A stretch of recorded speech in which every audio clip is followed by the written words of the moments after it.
AI के आने से महिलाओं को परेशान करने का एक बहुत ही खतरनाक नया तरीका सामने आया है।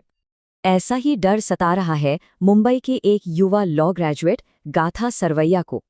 उन्हें डर है कि एआई टूल से उनकी तस्वीरों का गलत इस्तेमाल हो सकता है। और गाथा अकेली नहीं है, ये डर पूरे भारत में महिलाओं के लिए एक चिलिंग इफेक्ट बना रहा है। तो चलिए जरा समझते हैं कि आखिर ये हो क्यों रहा है। असल में भारत एआई टूल्स के लिए बहुत बड़ा बाजार बन गया है, ओपन एआई के लिए दूसरा सबसे बड़ा। इसका एक स्याह पहलू भी है। महिलाओं को निशाना बनाने के लिए एआई का इस्तेमाल हो रहा है। ये डीप फेक्स बनाना अब काफी आसान हो गया है और ये बिल्कुल असली जैसे दिखते हैं। एक ऑनलाइन अब्यूज हेल्पलाइन पर रिपोर्ट किए गए मामलों में से 10% अब इसी तरह के हैं। हाई प्रोफाइल मामलों से बहस तो छिड़ी, लेकिन इसका गहरा असर आम महिलाओं पर हो रहा है। इसी चिलिंग इफेक्ट की वजह से महिलाएं ऑनलाइन दुनिया से खुद को दूर कर रही हैं। यानी खुद को बचाने के लिए महिलाएं डिजिटल दुनिया से ही पीछे हट रही हैं। इस लगातार खतरे का नतीजा है थकान, जिसके कारण महिलाएं ऑनलाइन दुनिया से दूर हो रही हैं। इसलिए महिलाएं खुद को बचाने के लिए कई कदम उठा रही हैं, जिससे उनकी आज़ादी भी सीमित हो रही है।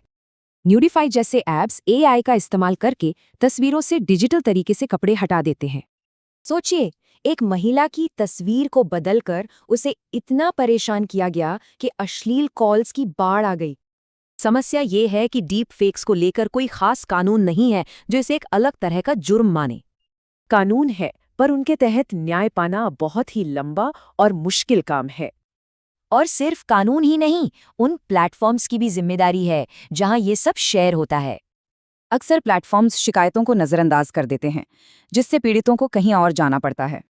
ये एक ऐसा चक्र है जिसमें कंटेंट हटाने के बाद भी वो कहीं और फिर से सामने आ जाता है। मतलब एआई से होने वाला ये अब्यूज़ आसानी से बनता है, फैलता है और बार बार सामने आता है। इस संकट से निपटने के लिए टेक कंपनियों और प्लेटफॉर्म्स को ज़्यादा पारदर्शी होना होगा।